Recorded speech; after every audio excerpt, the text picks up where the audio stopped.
আমার ক্যাপ্টেন দরকার নেই, আমার ভালো লিডার দরকার। আমরা নর্মালি বেশিরভাগ ছেলে ছিলাম মাঠকেন্দ্রিক ক্যাপ্টেন, শুধু মাঠটাই।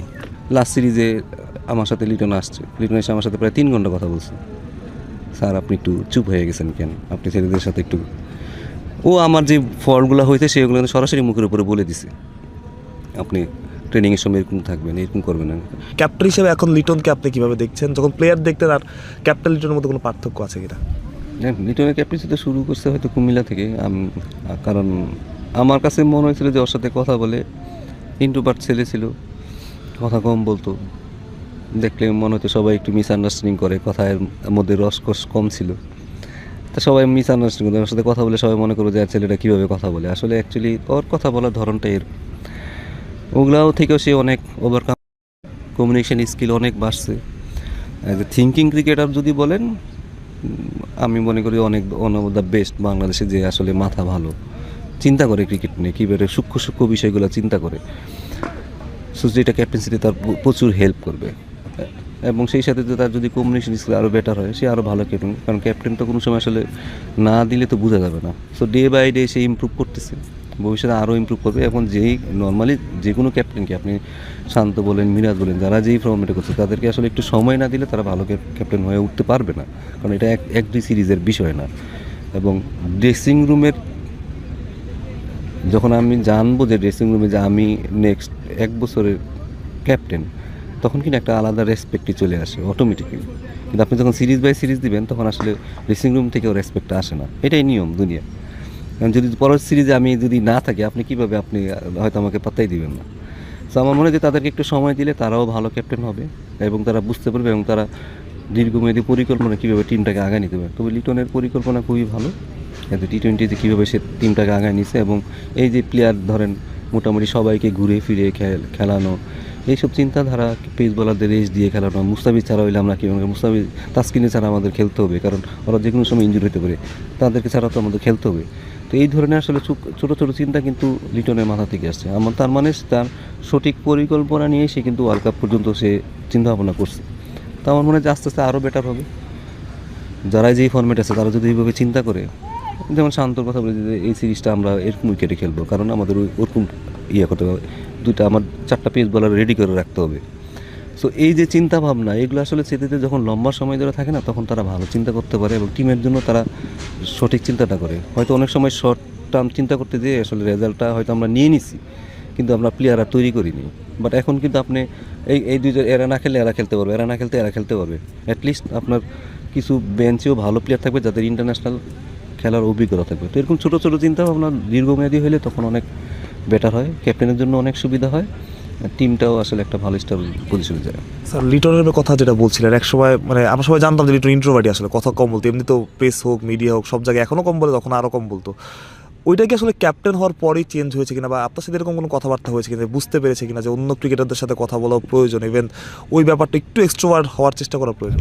এটা তো স্বাভাবিক, যখন ক্যাপ্টেন্সি করবে না, তখন নিজের থেকে অনেক দায়িত্ব চলে আসে। এটা আপনাকে বলতে হবে না, ও নিজে থেকে করা শুরু করে দিবে, এটাই নিয়ম।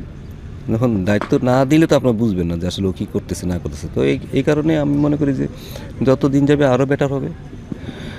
আমরা নর্মালি বেশিরভাগ ছেলে ছিলাম মাঠকেন্দ্রিক ক্যাপ্টেন, শুধু মাঠটাই। আসলে ক্যাপ্টেন বা লিডার হইতে হলে শুধু মাঠে হলে তো হবে না, মাঠের বাইরের অ্যাক্টিভিটিও অনেক আছে, যেটাকে আপনি আসলে বড় লিডার বানাবে। আমার ক্যাপ্টেন দরকার নেই, আমার ভালো লিডার দরকার। সো লিডার হইতে হলে আপনাকে অনেক কিছু স্যাক্রিফাইস করতে হয়, অনেক কিছু আপনাকে দেখতে হয়। সো তারা যেন ভালো, আমি চাই না তারা ভালো ক্যাপ্টেন হোক, আমি চাই তারা যেন ভালো লিডার হয়। যখনই লিডার হবে তখন তার ক্যাপ্টেন্সিও ভালো হবে, তার টিমও ভালো চলবে। সো ক্যাপ্টেন্সি এক জিনিস, লিডার হওয়া, অন্যরা তাকে যেন ফলো করে, সেটার জন্য তার যা যা করা দরকার সেটা তাদের আস্তে আস্তে তাদের মধ্যে আসতেছে। যেহেতু আগে তো ধরুন শর্ট টার্ম ক্যাপ্টেন্সি করছে, এই কারণে আসলে ওইভাবে চিন্তাও করে না। যখনই লম্বা হয়েছে তখনই তাদের ভিতরে এগুলা অটোমেটিক্যালি গড়ে উঠতেছে। তো আমার মনে হয় যে এইভাবেই আস্তে আস্তে লিডার তৈরি হবে। লিডার কখনো তো আপনি এক সিরিজ দিয়ে কখনো পারবেন না। স্যার আপনাকে মনে হয় যে অনেক সময় হয় যে ক্যাপ্টেন একজন হলো বাট তার গ্রহণযোগ্যতা নেই, বাট লিটনের গ্রহণযোগ্যতা আসলে সময়ের সাথে বাড়ছে? এটা সব কিছুই ডিপেন্ড করে আসলে আপনি কীভাবে টিমটা চালাচ্ছেন। আর দিন শেষে আলটিমেটলি রেজাল্টটাও লাগবে। অনেক সময় আছে অনেক ভালো লিডার কিন্তু রেজাল্টটা আসে না, তখন আপনার আসলে ক্ষমতা দিনকে দিন কমে যাবে। আপনি যখনই হারবেন তখনই আপনার ভিতরে আসলে ক্ষমতা আসে না। যেহেতু জিততেছে এর উইনিংটাও একটা ম্যাটার করে বিষয়, এবং কীভাবে উইন করাইতে হবে সেটা যখন করতে পারবে তখন আস্তে আস্তে সেও তাদেরও অনেক বেটার হবে। তো আমার মনে হয় যে দিন শেষে আমাদেরও তো রেজাল্ট লাগবে, রেজাল্ট ওরিয়েন্টেড যেহেতু খেলা, এটা যেহেতু টপ লেভেলে খেলতেছেন আপনি রেজাল্ট ওরিয়েন্টেড, যত রেজাল্ট দিতে পারে নিজে পারফর্ম করবে, দিন শেষে সব কিছু আসলে নিজের নিয়ন্ত্রণের ভিতরে চলে আসবে। যদি আমি কম্পেয়ার করি যে আগের কয়েকটা সিরিজ থেকে অনেক কথা আমরা শুনতাম সিরিজের ভিতরে এটা হচ্ছে ওটা হচ্ছে, এবং সিনিয়র ক্রিকেটার থাকাকালীন এরকম কথা শোনা যেত। এখন সেটা কম আসে, হয়তো আসে বাট কম আসে।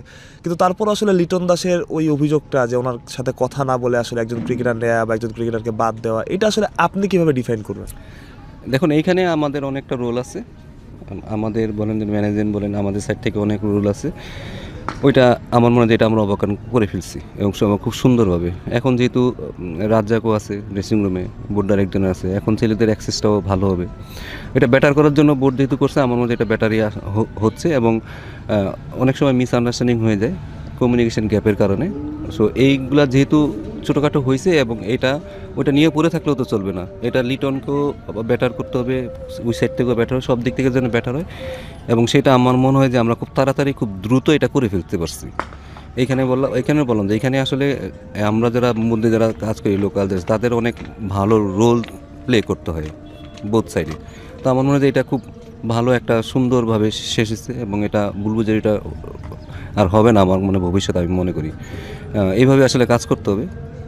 কারণ সবার ইমোশনটাকেই আমাদের আসলে গুরুত্ব দিতে হবে। সবাই দিন শেষে কিন্তু সিলেক্টর বলেন, ক্যাপ্টেন বলেন, সবাই কিন্তু চায় যেন বাংলাদেশ টিমটা জিতুক। কারণ হারলেও তো এটা লিউ ভাইয়ের উপরেও যাবে, হারলে লিটনের উপরে যাবে, আমার উপরেও আসবে, বোর্ডের উপরে আসবে। দিন শেষে সবাই কিন্তু পরাজিতই হয়েছে, এখানে কেউ সিঙ্গেলে কেউ ইমপ্রুভ, কারো কোনো লাভ হয় নাই। তো সবাই মিলে যখন কাজটা করব, তখন হারলে সবাই মিলেই হারবো, যখন জিতবো তখন সবাই মিলে জিতবো। তো আমার মনে হয় এই জিনিসগুলো আরও পরিবেশ আরও ইমপ্রুভ হবে, আরও বেটার হবে। আর ড্রেসিং রুম বলেন, যখন আপনি আসলে আস্তে আস্তে ইমপ্রুভের দিকে যাবেন না, তখন পরিবেশ আস্তে আস্তে এমনি ভালো যায়। ছেলেরা যখন বুঝতে পারবে যে না আসলে দিন শেষে টিমটাই আমার ইম্পর্টেন্ট, তো ওই উপলব্ধিটা তাদের মধ্যে অনেক আসতেছে এবং ভবিষ্যতে আরও ভালো আসবে।